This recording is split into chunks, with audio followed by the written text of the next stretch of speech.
Welcome to Battle of Gods, where 2 to 4 players or more, if you have the expansions, duke it out together on this battle arena. So, to start the game, you start by picking up one of these nice gods or champions and place it in front of you.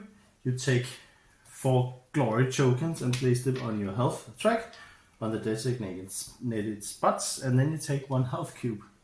Then you take your champion, and the player who goes first places it on an empty square on the board. These ones out here are only used in a 4-player game, the one with the runes. The rest are open.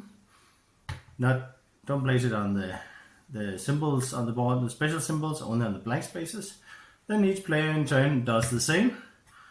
If you play with 4 players, you play it all, and then you start the game. So game rounds are simple. You first decide if you want to move your character, your champion, 1 space in any direction. If you move into the side pool, you get to roll the special fate die and see if something good happens. It didn't for me. I lose 2 health, but usually it's something good. And you don't want to linger here. You have to move out of it with your free move the next round, or you will take 1 damage. If you move into a portal, you get to teleport to the other portal out here for free if it's available.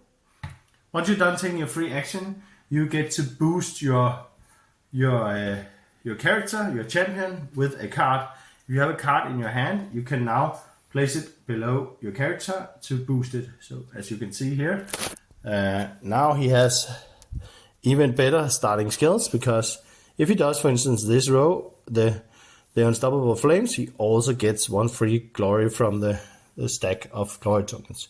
Whoever gets 10 glory first wins the game.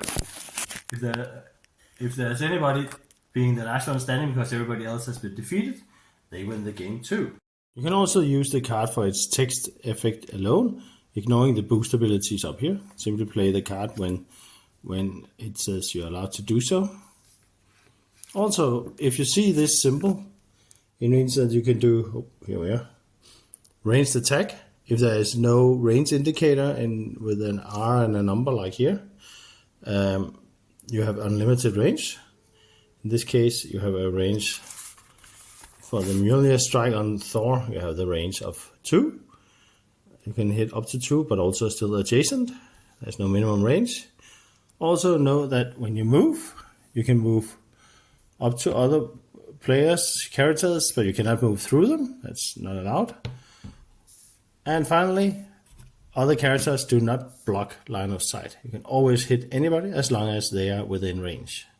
So, when I play, and I'm done boosting my character, I take the 6 dice, I roll them, and I re-roll any that I don't like, up to twice, and then I keep the results. I can use the results to heal, like these ones.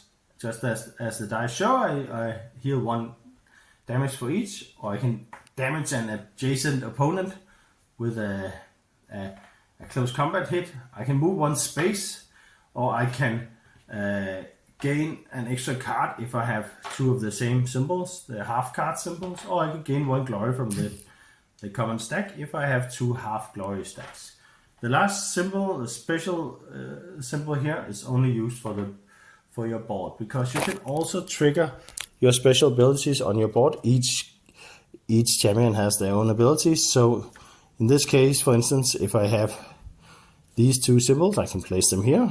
Don't use the dice on the board as usual, but I just use them to trigger this ability, which in this case would let me damage 1 opponent adjacent to me, draw 1 card, which I just place in front of me, no looking yet, only at the end of the turn, and also deal an additional damage to a champion next to me because I boosted my character. When you get damage, you go down the health track here, and if you hit this spot with a glory token, the glory goes to the opponent who damaged you, and they place it in front of them. You don't get them back if you go down here and heal again. It's lost forever. You collect the glory you get by placing it in front of you, hoping to get 10 before any other player. And if you're knocked all the way down to the end of the track, you are eliminated and out of the game. Then you check if you have won the game, and if not, you pass on the dice to the next player, and that is basically how you play Battle of Gods.